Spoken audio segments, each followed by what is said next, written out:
Merci beaucoup Rami d'être venu dans une période un peu voilà, compliquée, avec une actualité je crois qui a perturbé quelque peu l'agenda de ce matin, j'en dirai pas plus. Voilà, une grande joie de vous avoir, ce qu'on disait ce matin. La joie c'est d'avoir Didier, c'est d'avoir Rami, c'est d'avoir Eric Sadin cet après-midi, en fin de matinée, mais au-delà des personnes, c'est vraiment l'incarnation de ce que vous avez pu porter dans vos maisons respectives. Rami Bétier, ça fait, je crois, plus de 27 ans que vous êtes chez Carrefour. Un journaliste vous définissait il y a peu de temps comme un bébé Carrefour. Vous êtes rentré comme stagiaire. J'ai cru comprendre que vous avez failli quitter votre stage beaucoup plus rapidement prévu, puisqu'en l'espace de quelques minutes, vous avez créé un programme qui finalement faisait que vos journées n'avaient plus de sens parce que le programme permettait de le résoudre. Je crois que ce programme a permis finalement non seulement de changer beaucoup de choses chez Carrefour, je crois qu'il est encore utilisé. Vous me contredirez peut-être, mais je crois que c'est le cas. Ensuite, les opportunités chez Carrefour ont fait que vous êtes allé notamment dans les pays de l'Est. On a parlé de la Pologne, la Roumanie. Vous n'avez pas perdu du temps parce que je crois que vous êtes mis au polonais. Donc un contact, je crois, à la culture, également le fait d'apprendre des choses. Votre accent montrera qu'effectivement vous êtes libanais, pays cher à la France. Vous avez également eu un parcours qui vous a amené à Taïwan comme directeur général. Vous avez également été en Argentine, où je crois que vous avez eu presque vocation un peu à relever le 13e travail d'Hercule, qui consistait, je crois, à donner une chance à Carrefour Argentine, avec beaucoup d'emplois, disiez-vous, qui ont pu être sauvés, et des familles derrière. Un rapport toujours à l'humain, également l'Espagne. Et puis depuis 3 ans demain, où je crois que vous fêterez vos 3 ans, vos anniversaires, comme directeur général également de Carrefour France, et une évolution, ou pour pas dire une révolution de cette entreprise que vous avez réalisée, en tout cas vu de notre fenêtre. Et je crois qu'un des premiers symboles, je ne sais pas si c'est une légende urbaine, mais on dit que vous êtes allé à Rungis le matin de votre arrivée à Carrefour pour lever le rideau, effectivement, avec des personnes du terrain, avant d'ouvrir votre comité de direction COMEX. Là encore, vous me direz, c'est peut-être si c'est une légende, mais voilà, un sens du terrain. L'objet de cet échange d'une vingtaine de minutes, c'est de recueillir effectivement ce que vous avez pu peut-être insuffler dans votre management. Alors, la thématique qui vous était suggérée est peut-être un petit peu tricky, puisque c'est quelles innovations managériales, j'ai envie de dire, j'espère que vous n'en prendrez pas ombrage, mais la relation client comme le management sont probablement les plus vieux métiers du monde. Et pour autant, voilà, vous avez apporté un souffle nouveau. Et je pense, et j'espère que vous nous parlerez notamment de subsidiarité, qui me semble être attachée à votre parcours et à votre vision, notamment de ce que peut être l'entreprise, la manière de la faire évoluer. Je ne vais pas être plus verbeux. Merci d'avoir été avec nous, voilà, malgré ce qui vous est tombé dessus ce matin. Merci Rami. Vous avez la salle pour vous pour une bonne vingtaine de minutes. Et puis ensuite, on vous libérera après des questions-réponses pour vous permettre d'aller à une autre réunion à laquelle vous êtes tenu de participer. Merci Rami. Merci.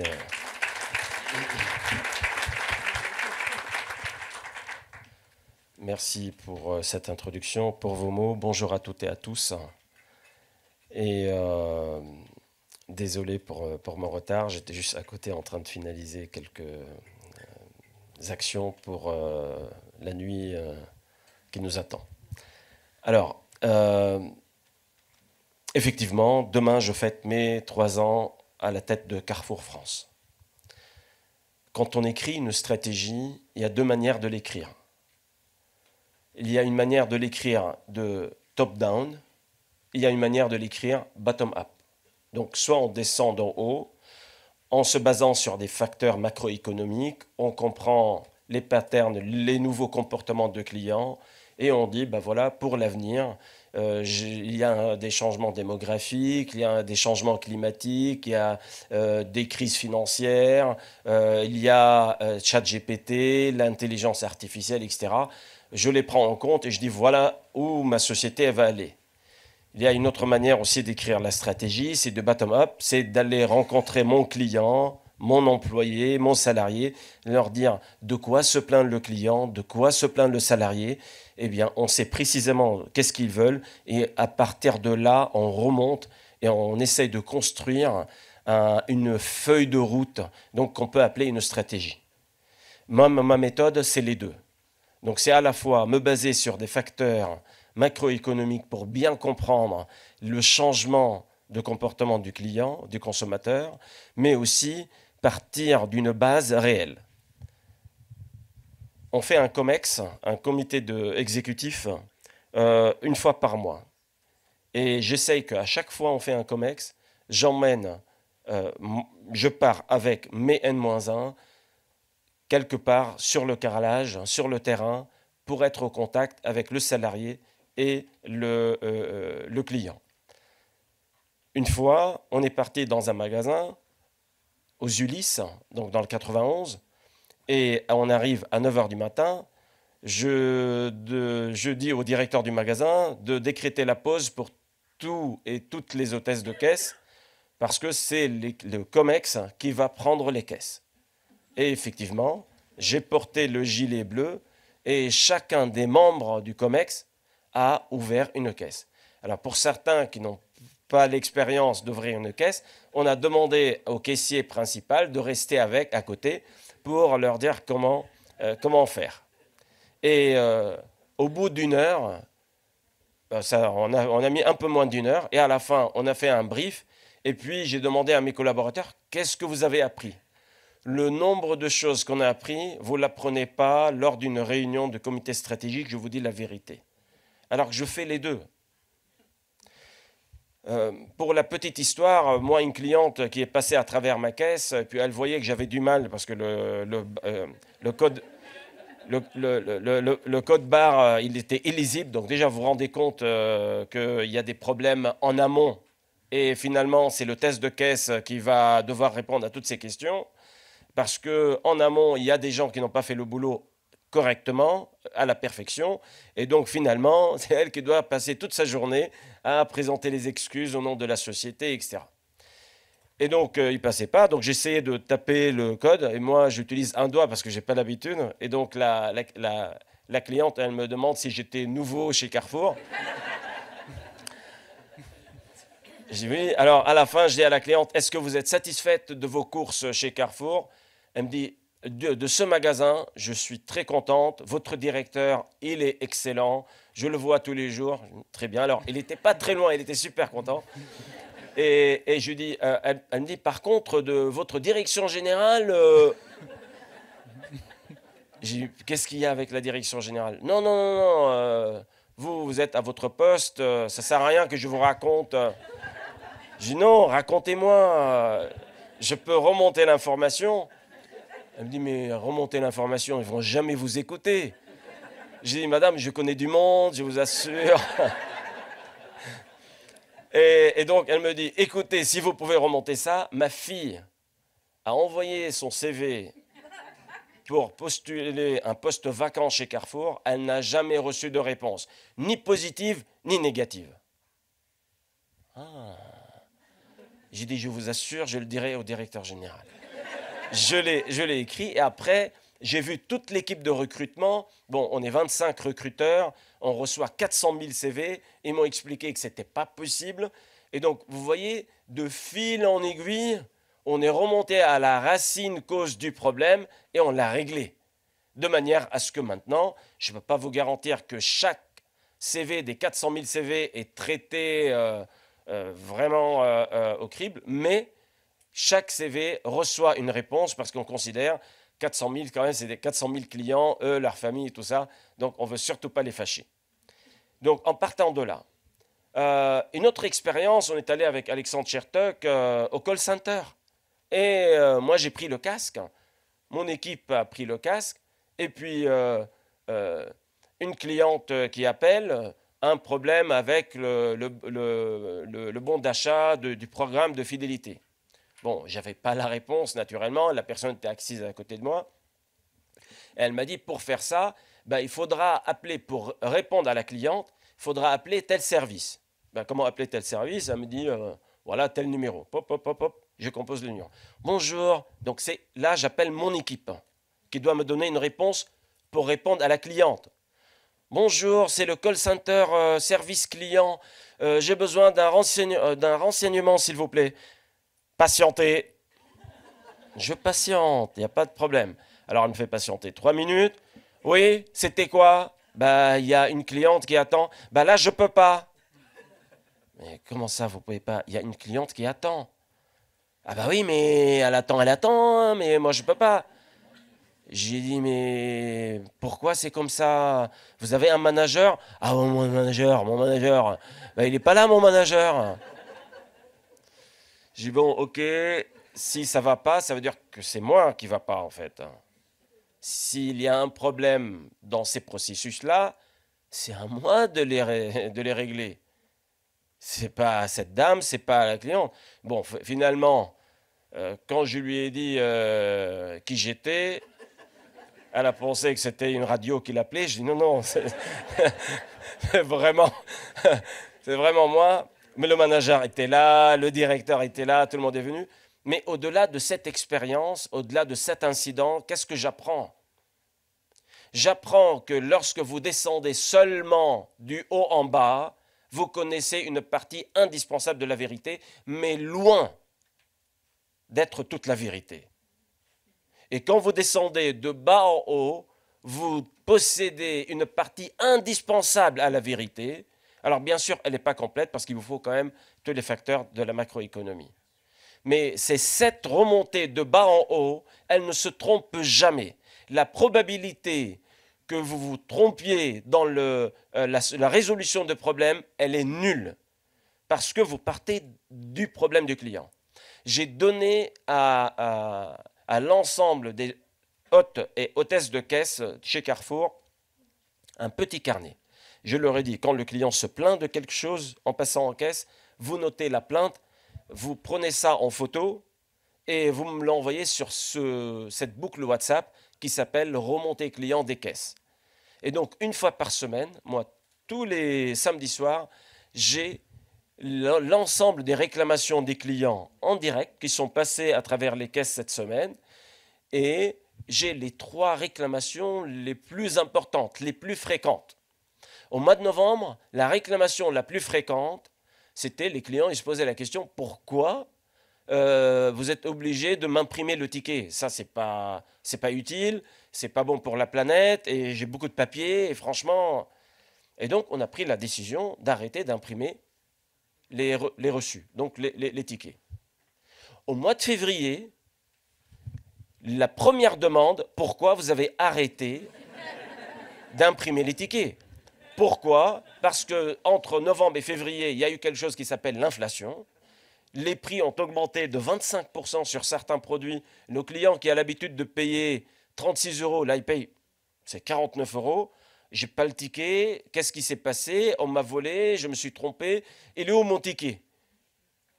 Donc moi, la question que je me pose, bien sûr, c'était la seule fois où je demande au directeur informatique de revenir en arrière et de faire un step back. Et en fait, je me dis, si vraiment on n'avait pas cette proximité immédiate avec le client, comment j'aurais pu savoir? Si j'attendais vraiment que les facteurs macroéconomiques me disent la vérité, mais comment j'aurais pu le savoir? Donc les réclamations, c'est la base de la stratégie. Indispensable. Ce n'est pas unique, ce n'est pas l'unique élément, mais c'est indispensable. Maintenant, vous avez dit dans l'introduction, j'ai fait beaucoup de pays, l'Argentine, Taïwan. J'arrive à Taïwan et je dis, mais alors pourquoi? Bon, si on m'a envoyé là-bas, ce n'est pas pour passer des vacances, c'est parce que pendant 9 ans, le pays gagnait à chaque fois moins d'argent. Donc on gagnait en profitabilité en bas de page quelque chose comme 63 millions d'euros. Et quand j'ai pris le pays, c'était quelque chose au-dessus de 40 millions d'euros. Donc on gagnait de l'argent, mais chaque année, moins. Et donc, comme tout investisseur sage, il dit, si vraiment mon affaire elle est morte là-bas, bah, autant vendre maintenant et je touche un peu d'argent, au lieu d'attendre encore 10 ans et vendre à perte. Donc, moi, ma mission, c'était de dire, en fait, est-ce qu'il y a un moyen de garder le pays, de sauver les emplois, ou est-ce que c'est fini? Donc, je parle avec les équipes. Puis ils me disent, oui, le changement démographique à Taïwan, les gens sont passés à un enfant, c'est la politique d'un enfant. Et puis le Taïwanais, il ne fait pas les courses une fois par semaine, il fait les courses 5 fois par semaine. Et puis là-bas, vous êtes taxé, la taxe d'habitation, elle est calculée en fonction du poids de votre poubelle. Ce n'est pas comme en France, on peut jeter ce qu'on veut. Donc, et ce n'est pas votre poubelle à vous, c'est la poubelle du quartier. Donc celui qui, par hasard, il sort un gros sac... ça va augmenter la moyenne du calcul de tous les voisins. Je peux vous dire, les voisins vont vous regarder bizarrement. Donc vous n'avez pas intérêt à jeter beaucoup de choses. Chacun, il sort avec un tout petit sac léger pour que tout le monde le voie. Et puis, il n'y a pas de déboueur pour vous aider à mettre le truc. Il n'y a pas d'éboueur là-bas. Chacun est son propre éboueur. Donc vous sortez vous-même, le camion il traverse à 5 km/h entre telle heure et telle heure. Et si vous n'êtes pas là parce que vous êtes chez votre sœur, il n'y a pas de problème, le voisin il le prend, il le fait pour vous. Et c'est chaque citoyen qui le fait. Bon, ce n'est pas le sujet. On en est très très loin avec les incidents. Bon, en tout cas, donc le client taïwanais, on m'a dit, voilà, le changement démographique, etc. Et donc j'ai dit, donnez-moi les réclamations.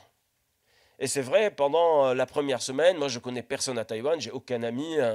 Donc qu'est-ce que je fais de mes nuits? Alors je regarde les réclamations. Et en regardant les réclamations, j'ai dit, mais c'est pas vrai, encore plus de réclamations. Et j'ai dit, mais écoutez, j'ai un problème. Dans aucune des réclamations, le client il ne me dit, je n'aime plus le magasin, je n'aime plus la surface, je n'aime plus cette taille. Aucune. Ils me disent, je suis allé dans le magasin et je suis tombé sur une souris qui marchait sur le pain, il vous manque des nouilles, des trucs comme ça. Et donc en partant de la réclamation, j'ai compris qu'on avait un espoir dans ce pays. Et ça, c'est l'absolue vérité. Et donc en fait, la gestion par la réclamation, elle est tellement importante que lorsque c'est le brouillard partout au niveau facteur externe, eh bien vous vous appuyez sur les facteurs internes pour vous sauver. Et moi je vous dis, ça m'a toujours sauvé. Aussi, cette gestion de la réclamation, elle vous permet de compléter la stratégie. Il ne faut pas oublier l'aspect culturel. Le changement culturel, c'est quelque chose de très important. Donc le fait d'emmener les managers, les patrons, faire ce travail-là, ce n'est pas parce que je veux qu'ils deviennent des personnes qui répondent au call center. Moi, je ne suis pas call center. Je coûterais trop cher pour être une personne du call center. Mes équipes, pareil. Mais l'objectif derrière, c'est quoi? C'est de comprendre, à travers cet exercice, quel changement culturel est nécessaire dans ma boîte. Moi, j'ai compris avec cette hôtesse de caisse que j'ai un changement culturel à faire avec toutes les personnes qui postulent un poste chez Carrefour. Et donc, comment je dois répondre?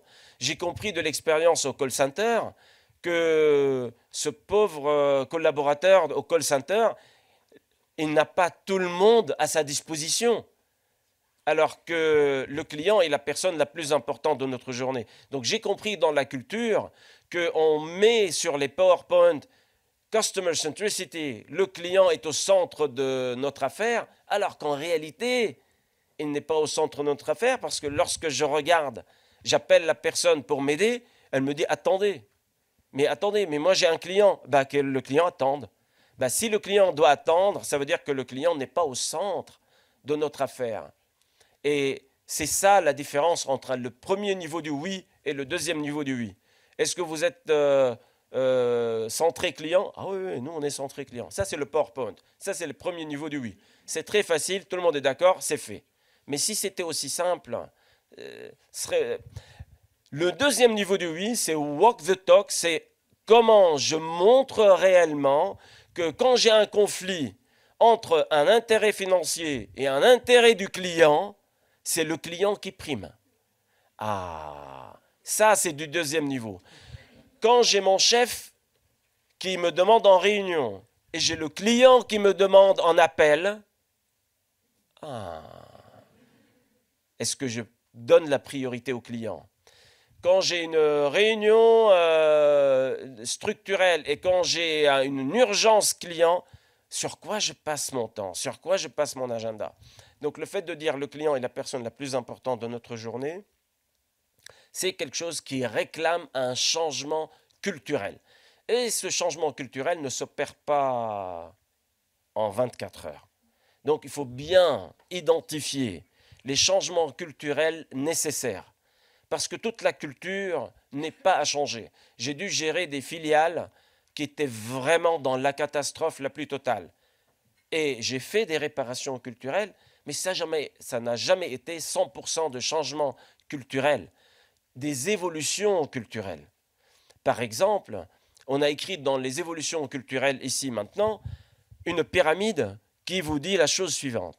Quand vous avez un conflit entre le désordre et le processus doit gagner. Quand vous avez un conflit entre le processus et le le commerce doit gagner. Et quand vous avez un conflit entre le commerce et la loi doit gagner. Donc, quand le processus, il me dit, pour créer votre catalogue, il faut 6 semaines de préparation. Et il y a 2 semaines, je regarde la météo et je vois qu'il va faire 36 degrés à Paris et peut-être plus dans le sud de la France. Donc ça veut dire que dans 5 jours, il faut faire un catalogue pour vendre les piscines gonflables. Mais le processus, il dit, c'est 6 semaines de préparation. Le commerce, il dit, c'est 5 jours. Je ne suis pas sûr que dans 6 semaines, il va faire 36 degrés. Ça, je ne peux pas le garantir. Donc, qui doit gagner? Est-ce que 6 semaines ou est-ce que je fais quelque chose pour 5 jours? Donc, c'est 5 jours qui doit gagner parce que c'est le commerce. Et à partir du moment où je dis c'est le commerce qui doit gagner, ça veut dire toute l'organisation de la société qui est habituée à passer du temps et à faire les choses voilà, comme dans une voiture normale. Là, elle va prendre l'ambulance, gyrophare, et je passe. Et tout le monde soutient, c'est-à-dire tous ceux qui sont là, ils ne sont pas gênés. Ils s'écartent pour laisser ce projet passer. Et personne ne va critiquer. Parce que la culture de la société le veut de cette manière-là, que le commerce prime sur le processus. Bien sûr, dans le respect de la loi qui est au-dessus de la pyramide. Un autre aspect culturel pour vous dire que dans la gestion de la réclamation, il y a aussi beaucoup de culture. Lorsque on dit, par exemple, on parle de problèmes. Je me rappelle en Argentine, je dis pourquoi ça ne marche pas. Le magasin, il me dit c'est à cause de la marchandise. La marchandise, c'est à cause du marketing. Le marketing, c'est à cause de la finance. La finance, c'est à cause de la logistique. Donc chacun me renvoyait à l'autre département. J'ai dit, attendez, on ne va pas passer notre temps à se renvoyer la balle. C'est jamais de ma faute, c'est toujours la faute de l'autre. Et quand ce n'est pas la faute de l'autre, c'est la faute des facteurs externes. Et quand ce n'est pas les facteurs externes, c'est mon prédécesseur. Si ça ne marche pas comme ça, on ne peut pas remonter des entreprises de cette manière-là. Et donc, on va considérer qu'il y a un doigt qui dit c'est la faute de l'autre, il y a 3 doigts qui disent c'est ma faute. Donc, je m'occupe de mon maillon et après, je signale la faille dans le système. Donc, voilà quelques exemples culturels qui sont nécessaires et qui sont même indispensables pour opérer une amélioration du service. Alors, on a un problème en France, mais qui est une opportunité. Parmi tous les pays que j'ai connus, on ne peut pas dire que la France, en termes de service client, c'est le pays le plus japonais du monde. Vous allez dans un café, moi je suis client. Et alors? Oui, mais moi je suis client. Donc la dernière fois, EDF même, il m'appelait et j'avais 2 minutes. C'est un appel, quand vous appelle comme ça, vous subissez, voilà. Et donc je voulais faire un test. J'aurais pas dû dire EDF, pardon. Non, je changerai d'exemple. Donc une société m'a appelé et donc moi je dis tiens, je vais essayer le service client. Et donc il me dit écoutez, on passe à 11h. Je dis je peux pas à 11h, à 11h30. Ah non, moi c'est à 11h. Je dis mais c'est moi le client. Puis il me dit moi c'est Patrick. Je dis oui mais sauf que donc il a même pas compris, c'est moi le client. Donc en fait, ça c'est un problème que nous avons en France, mais c'est une opportunité extraordinaire. Pourquoi c'est une opportunité? Parce que la société qui saura faire la différence par rapport aux clients, je vous le promets. Mais alors les gens, ils vont en parler même à leur dîner. Ils vont dire, mais vous savez ce qui m'est arrivé? Ça et ça et ça. Et le directeur personnellement est venu me voir. 2 exemples de Carrefour cette fois. J'ai demandé à chaque directeur de magasin de laisser leur numéro de téléphone et leur photo à l'entrée du magasin. Donc vous allez dans n'importe quel magasin Carrefour, il n'y a plus besoin de dire appelez-moi le manager. Il est là. C'est un numéro WhatsApp, il ne vous coûte rien, vous l'appelez. Alors je me rappelle de cette cliente et donc moi-même j'ai mis mon adresse email sur le site web. Cher client, si les processus de la société n'ont pas répondu à votre attente, vous n'hésitez pas à m'écrire. Et puis ils cliquent, ils m'écrivent et moi je réponds. Et je fais ça systématiquement et régulièrement. Alors le premier jour j'ai eu une centaine de mails. Puis depuis que M. Chertok s'occupe de call center, il a renforcé, etc. Et donc on a gagné du temps. pour finir cet exemple, il y a une cliente qui m'a écrit, elle m'a dit, écoutez monsieur, j'étais dans tel magasin et il y a un monsieur de Carrefour qui m'a maltraité. Il m'a dit des mots qui ne sont pas dignes d'une société civilisée. Ben, je dis, écoutez, vous allez à l'entrée du magasin, vous allez voir le numéro de téléphone, vous l'appelez et il va régler le problème. Ah, très bien. Elle m'écrit 2 jours plus tard, elle m'a dit, j'ai appelé cette personne, elle est venue me voir, c'est la personne qui m'avait maltraité. J'ai dit, écoutez, changement culturel nécessaire. Je suis allé dans le magasin, j'ai vu cette personne. Alors, c'était 6 mois avant la retraite, mais ça ne veut rien dire. Ça veut rien dire. J'ai dit, mais pourquoi vous traitez? Oh, bon, il y en a marre. Dit, non, tu ne peux pas en avoir marre. Mais des clients comme ça, non. Chaque client est unique. Et nous, en fait, on fait un métier comme le médecin. Et le médecin, il ne te demande pas ta couleur, ton origine, tes croyances. Ce n'est pas des questions qui l'intéressent. Lui, il est là pour un purpose, il est là pour une raison d'être.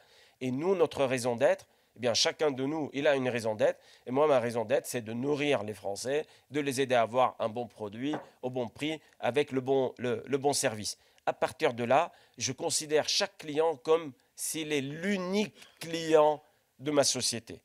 Et bien sûr, cette même philosophie, je l'applique aux salariés. Considérer chaque salarié comme s'il était l'unique salarié de ma société. Et de cette manière-là, c'est-à-dire, en fait, moi, je n'ai pas 3 millions de clients par jour.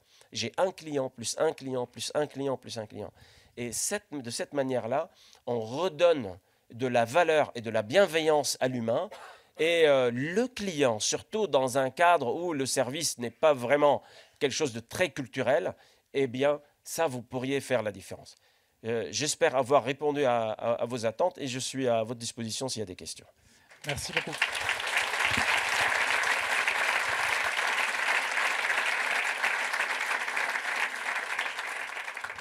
Alors, Rami est avec nous encore une poignée de minutes. Alors, si vous avez des questions après la convention, vous avez compris, il ne vous reste plus qu'à appeler le service client, effectivement, et vous aurez Rami. S'il y a une question, peut-être avant qu'on ne passe effectivement au cocktail, alors je sais qu'il faut toujours le temps que ça décante.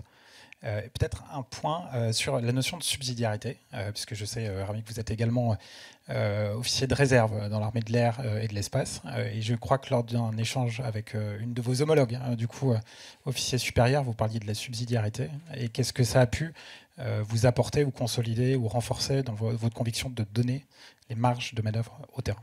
Oui, je m'inspire beaucoup de mes travaux avec notre armée de l'air. La subsidiarité, c'est de ne pas prendre une décision qui appartient au niveau subalterne. Et donc, c'est faire confiance. Puisque cette décision lui appartient, je laisse.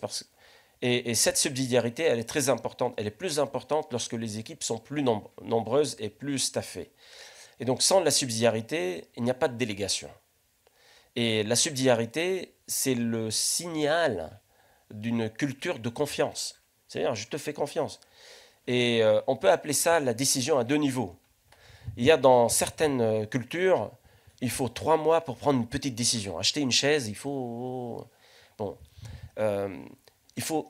rendre cela beaucoup plus agile. Pourquoi? Moi, je considère le client comme dans un immeuble et chaque entreprise est un ascenseur avec ses concurrents. Le client, il est en changement permanent. Le client, depuis la nuit des temps, il change d'étage en étage, en étage, en étage. Son comportement, il change. Sa vie change, sa démographie change, ses croyances changent. Son comportement change. Il changera demain. Et donc, à chaque fois, il va prendre un ascenseur. Si votre ascenseur, il n'est pas au même étage que le client, ben, il ne va pas le prendre. Après, vous pouvez accuser la météo, la mer, tout ça. Tout ça, c'est vrai. Mais il ne va pas le prendre. Il va prendre l'autre qui est juste en face. Et il va toujours prendre un ascenseur. Donc il faut être en face du client. Si le client change vite et la société n'a pas la capacité de changer vite, il y a un problème. C'est pour cela maintenant le client il utilise le smartphone. Les sociétés qui sont encore au papier et qui pour prendre une décision, il faut encore 8 signatures, il y a un problème. C'est parce qu'il faut mettre l'ascenseur devant à l'étage où il est le client pour qu'il puisse le prendre et vous accompagner. Et donc cette notion de subsidiarité, pour moi, aujourd'hui, elle est culturelle, elle est organisationnelle, c'est l'une des valeurs de grandes sociétés, c'est de donner à chacun la capacité de décider. Ça ne veut pas dire que le pilote de l'avion, il va tirer à son vouloir. Non, il doit demander à son commandement pour ce genre de choses. Mais par exemple, voler entre 500 km/h ou 800, ça lui appartient. Et c'est lui qui sait gérer la situation. Et là, c'est pareil pour nous. Une hôtesse de caisse, maintenant, elle a 7 euros par jour d'autorité. Donc si le client lui dit, écoutez, j'ai pas vu que ça coûtait 1 euro, j'ai vu que ça coûtait 90 centimes. Ok, allez hop, je vous fais 10 centimes. Elle a l'autorité de le faire. Donc cette autorité, c'est la subsidiarité, c'est cette confiance, c'est cette capacité de décider. C'est rien du tout, mais c'est énorme. Et le problème face à la subsidiarité, c'est quoi? C'est l'ego. L'ego, c'est de dire, attends, tout doit passer par moi, je dois me sentir utile, donc je dois tout valider, je dois tout faire. Bon, il faut réduire un tout petit peu, très légèrement, l'ego et pousser un peu plus la subsidiarité. Bon, tout cela, c'est culturel, tout cela ne se fait pas du jour au lendemain, tout cela n'a pas besoin de directeur général pour être fait, parce que je peux regarder les visages et dire, attends, mais moi je ne suis pas directrice générale, donc je ne peux pas faire. C'est faux. C'est faux parce que le changement culturel ne vient pas que du président de la République. Hein. C'est l'écrivain, c'est le danseur, c'est le chanteur, c'est le musicien, c'est le boulanger, c'est tout le monde. Hein. Donc n'importe qui peut apporter, et c'est tout ce que j'ai cru tout au long de ma carrière. Moi j'étais chef de rayon. Et j'ai dit, par rapport à mon rayon, je peux changer les choses. J'ai changé les choses. Par rapport à mon secteur, je peux changer les choses. Je change les choses. Et donc à chaque fois, être moteur auprès de sa direction générale, justement pour apporter aussi les idées et ne pas attendre que la culture vienne seulement d'en haut. Elle peut aussi être circulaire.